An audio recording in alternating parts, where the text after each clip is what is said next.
भाद्रपद शुक्ल एकादशी की पौराणिक कथा। युधिष्ठिर कहने लगे कि हे भगवान, भाद्रपद शुक्ल एकादशी का क्या नाम है, इसकी विधि तथा इसका महात्म्य कृपा करके कहिए। तब भगवान श्री कृष्ण कहने लगे कि इस पुण्य, स्वर्ग और मोक्ष को देने वाली तथा सब पापों का नाश करने वाली उत्तम वामन एकादशी का महात्म्य मैं तुमसे कहता हूँ, तुम ध्यानपूर्वक सुनो। ये पद्मा परिवर्तनी एकादशी जयंती एकादशी भी कहलाती है। इसका यज्ञ करने से वाजपेय यज्ञ का फल मिलता है। पापियों के पाप नाश करने के लिए इससे बढ़कर कोई उपाय नहीं। जो मनुष्य इस एकादशी के दिन मेरी वामन रूप की पूजा करता है, उससे तीनों लोक पूज्य होते हैं। अतः मोक्ष की इच्छा करने वाले मनुष्य इस व्रत को अवश्य करें। जो कमल नयन भगवान का कमल से पूजन करते हैं, वे अवश्य भगवान के समीप जाते हैं। जिसने भाद्रपद शुक्ल एकादशी को व्रत और पूजन किया, उसने ब्रह्मा विष्णु सहित तीनों लोकों का पूजन किया। अतः हरिवासर अर्थात एकादशी का व्रत अवश्य करना चाहिए। इस दिन भगवान करवट लेते हैं, इसलिए इसको परिवर्तनी एकादशी भी कहते हैं। भगवान के वचन सुनकर युधिष्ठिर बोले कि हे भगवान, मुझे अति संदेह हो रहा है कि आप किस प्रकार सोते और करवट लेते हैं, तथा किस तरह राजा बलि को बांधा और वामन रूप रखकर क्या क्या लीलाएं की। चातुर्मास के व्रत की क्या विधि है, तथा आपके शयन करने पर मनुष्य का क्या कर्तव्य है, सो आप मुझसे विस्तार से बताइए। श्री कृष्ण कहने लगे कि हे राजन, अब आप सब पापों को नष्ट करने वाली कथा का श्रवण करें। त्रेता युग में बलि नामक एक दैत्य था। वो मेरा परम भक्त था।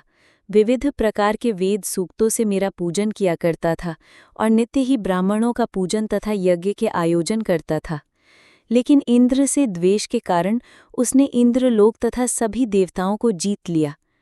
इस कारण सभी देवता एकत्र होकर सोच विचार कर भगवान के पास गए। बृहस्पति सहित इंद्रादिक देवता प्रभु के निकट जाकर और नतमस्तक होकर वेद मंत्रों द्वारा भगवान का पूजन और स्तुति करने लगे। अतः मैंने वामन रूप धारण करके 5वां अवतार लिया और फिर अत्यंत तेजस्वी रूप से राजा बलि को जीत लिया।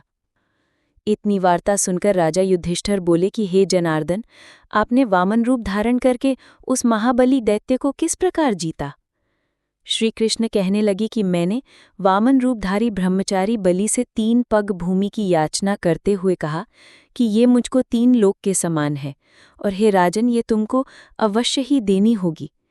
राजा बलि ने इसे तुच्छ याचना समझकर 3 पग भूमि का संकल्प मुझको दे दिया और मैंने अपने त्रिविक्रम रूप को बढ़ाकर यहाँ तक कि भूलोक में पद, भूवरलोक में जंघा, स्वर्गलोक में कमर, महलोक में पेट, जनलोक में हृदय, यमलोक में कंठ की स्थापना कर सत्यलोक में मुख, उसके ऊपर मस्तक स्थापित किया।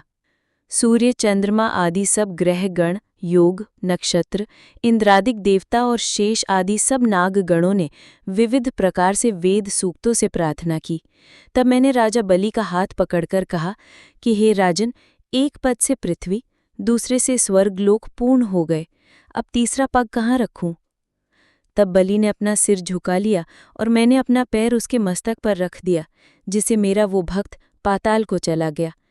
फिर उसकी विनती और नम्रता को देखकर मैंने कहा कि हे बलि, मैं सदैव तुम्हारे निकट ही रहूंगा। विरोचन पुत्र बलि से कहने पर भाद्रपद शुक्ल एकादशी के दिन बलि के आश्रम पर मेरी मूर्ति स्थापित हुई। इसी प्रकार दूसरी क्षीर सागर में शेषनाग के पष्ठ पर हुई। हे राजन, इस एकादशी को भगवान शयन करते हुए करवट लेते हैं, इसलिए तीनों लोकों के स्वामी भगवान विष्णु का उस दिन पूजन करना चाहिए। इस दिन तांबा, चांदी, चावल और दही का दान करना उचित है। रात्रि को जागरण अवश्य करना चाहिए। जो विधिपूर्वक इस एकादशी का व्रत करते हैं, वे सब पापों से मुक्त होकर स्वर्ग में जाकर चंद्रमा के समान प्रकाशित होते हैं और यश पाते हैं। जो पापनाशक इस कथा को पढ़ते या सुनते हैं, उनको 1000 अश्वमेध यज्ञ का फल प्राप्त होता है।